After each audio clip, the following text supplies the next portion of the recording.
Varicose wine సమస్యతో బాధపడుతున్నారు. Best చికిత్సను అందించే భారతదేశంలోని ఏకైక హాస్పిటల్ ఆవిస్. నమస్తే రమగారు. నమస్తే జయ. రమగారు, భీష్మ ఏకాదశి ఈ రోజు యొక్క విశిష్టత ఒక్కసారి. మాఘశుద్ధ ఏకాదశి ఇది చాలా ప్రత్యేకమైన రోజు. ఏకాదశులు మనకి ప్రతి నెల రెండు వస్తాయి. శుద్ధ ఏకాదశి, బహుళ ఏకాదశి. రెండు ఏకాదశులు సాధారణంగా ఏకాదశి నియమం అంటే ఉపవాసం ఉండటం, ఉపవసించటం, ఆహారం తీసుకోరు, బియ్యం తినకూడదని ఉంటుంది. మురాసురుడు అనే రాక్షసుడు ఈవేళ బియ్యంలో ప్రవేశిస్తాడని, ధాన్యం స్వీకరించకూడదని, అన్నానికి భిన్నం ఏదైనా రైస్ కాకుండా ఉపవాసం చేసి విష్ణునామ సంకీర్తనతోటి రాత్రి జాగరణ చేసి ద్వాదశి నాడు పొద్దున్నే పారణ చేస్తే ఏకాదశి నియమం ఫలిస్తుందని చెప్తాం. విష్ణువుకి అత్యంత ప్రీతికరమైన రోజు. ఓకే. శ్రీ మహావిష్ణువుకి ప్రీత్యర్థమే ఏకాదశి ఉపవాసాలు చేయటం అనేది మనకి విధానం ముందు నుంచి ఉన్నది. ఒక్కొక్క ఏకాదశికి ఒక్కొక్క ప్రత్యేకత ఉంది. ఇప్పుడు మాఘమాసంలో వచ్చేటువంటి ఈ శుద్ధ ఏకాదశి మహాపర్వదినం అని చెప్తారు. దీనికి పూర్వగాథ, మనం దీన్ని జయైకాదశి, భీష్మైకాదశి అంటారు.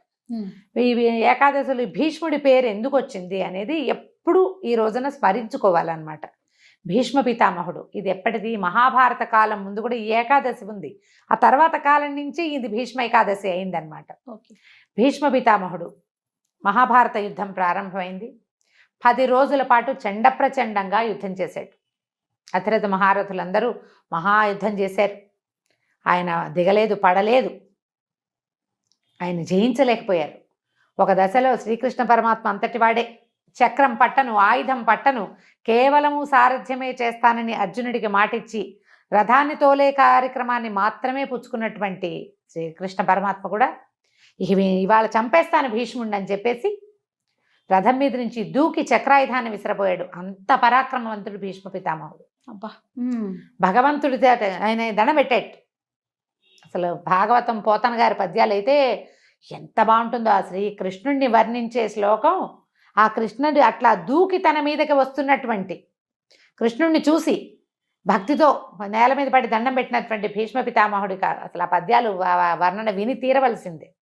మహాద్భుతంగా వర్ణించారు పోతన గారు. వ్యాసుల వారు చెప్పిందే, వీరి భావన ఇంకా అద్భుతంగా ఉంటుంది. అప్పుడు అర్జునుడు బతిమలాడాడు, వద్దు వద్దు వద్దు, నువ్వు ఆయుధం పట్టనన్నావు, ఈ పని చెయ్యొద్దని. తగ్గారు. ఏ విధంగా భీష్మ పితామహుడు మరణిస్తాడో, ఆయన అడ్డు తొలగితే కానీ మిగిలిన యుద్ధం జరిగేలాగా లేదు. ఇక్కడ వీళ్ళ దగ్గర చాలామంది అయిపోతున్నారు. అప్పుడు వీళ్ళు అడిగారు పాండవులే, ఎట్లా నిన్ను జయించగలము అంటే, ఆయన ఎవ్వరూ ఆయనకి ఎదురు ఆగలేరు. కానీ ఆయన శిఖండిని చూస్తే యుద్ధ విరమణ చేస్తాడు, ఆయుధాన్ని విసర్జించేస్తారు. ఆ రహస్యాన్ని తనే స్వయంగా తన మునిమనవులకి తెలియజేశారు. మహాభారతం తాలూకు కథకి మూల పురుషుడు భీష్ముడు. సొంతంగా సంతానం లేదు. తండ్రి యొక్క మనమలు, అది కూడా క్షేత్రజపుత్రులు. వాళ్ళు సహజంగా మనవలకు, తన తమ్ముళ్ళకి పుట్టిన సంతానం కాదు, క్షేత్రజ సంతానం అయినా కూడా ఆ తండ్రి యొక్క దాన్ని కాపాడడం కోసమే పితామహత్వాన్ని కూడా స్వీకరించాడు. తాత అయిపోయాడు కదా, ముత్తాత అయిపోయినా ఆయన సింహాసనాన్ని రక్షించే కార్యక్రమం నుంచి బయటికి రాల. శిఖండి దర్శనం గనక అయితే, అంటే నపుంసక దర్శనం అయితే నేను ఆయుధ విసర్జన చేస్తానన్నాడు. అందుకని యుద్ధం చేసేటప్పుడు శిఖండిని, ఈ శిఖండి ఎవరు, ఈయనతోటి నిరాకరించబడిన అంబ, ఆమె కాశీరాజకుమార్తె, ఆమె యొక్క ద్వితీయ జన్మ అయిన ఈ శిఖండి స్వరూపాన్ని చూడంగానే ఆవిడ ద్రుపదరాజుకి సంతానంగా జన్మించింది ఆవిడ. ఆ శిఖండి కనపడేసరికల్లా ఈయన ఆయుధాన్ని విసర్జించేశాడు, బాణాలు వేసి కొట్టేశాడు అర్జునుడు. కానీ భీష్మ పితామహుడికి ఆయన యొక్క మహాద్భుతమైన చరిత్ర వల్ల ఇచ్ఛామరణ శక్తి ఇచ్చాడు తండ్రి. నీ అంతటా నువ్వు ఎప్పుడు కావాలనుకుంటే అప్పుడు మరణం వచ్చేలాగా. అప్పుడు ఆయన ఏమనుకున్నాడంటే, నేలను పడిపోతే శరీరం అంతా బాణాలు గుచ్చుకుపోయినాయి, పడుకునే పరిస్థితి లేదు. అంపశయ్య ఏర్పరిచాడట అర్జునుడు. బాణాలతోటి ఆయన శరీరం నేలకి తగలకుండా అట్లా గాల్లో ఆపి పెట్టేలాగా. ఆయన ఏమని భావించాడంటే, నేను ఇప్పుడు మరణించను, ఇది దక్షిణాయనం, ఉత్తరాయణ పుణ్యకాలం వచ్చాక అప్పుడు నేను మరణిస్తానని ఆయన ఉద్దేశపడ్డారు. ఆయన అనుకున్నట్టుగానే మార్గశిర మాసంలో భారత యుద్ధం మొదలైతే, ఇంచుమించుగా మార్గశిర శుద్ధ ఏకాదశిలే గీతా జయంతి అని చెప్పుకుంటాం. ఏకాదశి ద్వాదశుల్లో యుద్ధం మొదలైంది అనుకుందాం. ఏకాదశి కావచ్చు, ద్వాదశి కావచ్చు. కాస్త ఒకరోజు అటు ఇటుగా కొన్ని పాఠభేదాలు ఉన్నప్పటికీ మార్గశిర మాసంలో 10-11 రోజులు 12 రోజుల్లో 11-12 రోజులు అంటే అక్కడి నుంచి 10 రోజుల తర్వాత 10వ నాటి యుద్ధంలో పడిపోయారు భీష్మ పితామహులు. అంటే ఆ ఒక 5 రోజులు ఏకాదశి నుంచి ఏకాదశి అనుకుందాం పోనీ, ఏకాదశి, ద్వాదశి, త్రయోదశి, చతుర్దశి, పౌర్ణమి అవో 5 రోజులు. మళ్ళా పాడ్యమి, విధియ, తదియ, చవితి, పంచమి, సప్తమి, షష్ఠి రోజుల్లో వీరు భూపతనం చెందారు, పడిపోయారు. అప్పుడు అంపశయ్య మీద చేరితే మార్గశిర నుంచి మధ్యలో పుష్యమాసం పోయి మాఘమాసం వచ్చేదాకా యుద్ధం పరిసమాప్తి అయిపోయింది, దుర్యోధనుడు మరణించాడు, ఇవన్నీ జరిగిపోయి వీళ్ళు పట్టాభిషేకం జరిగే సమయమో జరుగుతోందో అప్పుడు ఈ వీరు మరణించారు. అప్పటి వరకు ఆయన శయ్య మీద అట్లా ఉన్నారు. ఉత్తరాయణం కోసం సూర్యుడు ఉత్తర దిశ వైపుకి తిరిగే సమయం వరకు వేచి ఉండి ఆయన పూర్తిగా తిరిగాక ఉత్తర దిక్కుకి వాలిన తర్వాత అప్పుడు ఆయన అప్పుడు మరణిస్తే ఊర్ధ్వగతులు, ఉత్తమ గతులు లభిస్తాయి, ఈ జన్మానికి సాఫల్యం లభిస్తుందని ఆయన అట్లా ఉండిపోయారు. ఈ దశలోనే విష్ణు సహస్రనామాలు చెప్పారు. విష్ణు సహస్రనామాలు భీష్మ ఉవాచ అని ఉంటుంది. భీష్మ పితామహులు చెప్పింది. మా ధర్మరాజు తరచుగా ఆయన్ని సందర్శించి ఎన్నో ధర్మ సూక్ష్మాలు తెలుసుకున్నాడు ఆయన దగ్గర నుంచి. అయితే ఈ సప్తమి నాడు, రథసప్తమి నాడు మన సూర్యభగవానుడు ఉత్తర దిక్కుకు తిరిగిపోతాడు పూర్తిగా. కొన్ని ఈ 1000 సంవత్సరాల క్రితం ఈ సంక్రమణాలు అవన్నీ కూడా కొంచెం అటు ఇటుగా జరిగేవని, ఈ సప్తమికి దగ్గరలోనే సంక్రమణం జరిగి ఉండొచ్చని కూడా ఒక పాఠం ఉంది. దాని మీద అంత గొప్ప వివరణ నాకు పెద్దగా అవగాహన లేదు, అక్కడక్కడ పెద్దవారి దగ్గర వినటమే. అష్టమి నాడు నుంచి ప్రాణం మొదలుపెట్టారని, ఏకాదశి దాకా అంటే ఈ ప్రాణాలు పంచప్రాణాలు ఒక్కొక్కటి వెళ్ళినాయని, అష్టమి, నవమి, దశమి, ఏకాదశి నాడు పూర్తిగా ప్రాణ విసర్జన చేశారని, ప్రాణాలు వదిలిపెట్టారు. ఏమనాలని, ప్రాణోత్కర్షణ అలాంటి పదం ఒకటి వాడతారు. పూర్తిగా తన జీవాన్ని వదిలిపెట్టారని చెప్తారు. ఓకే. అష్టమి నుంచి ఏకాదశి దాకా ఈ దశ నడిచింది అని చెప్పే పాఠము ఉంది. మరి సప్తమి నాడే సూర్యుడు ఉత్తరం వైపుకి తిరిగిపోతే ఈయన ఏకాదశి దాకా ఎలా జీవించి ఉన్నారు?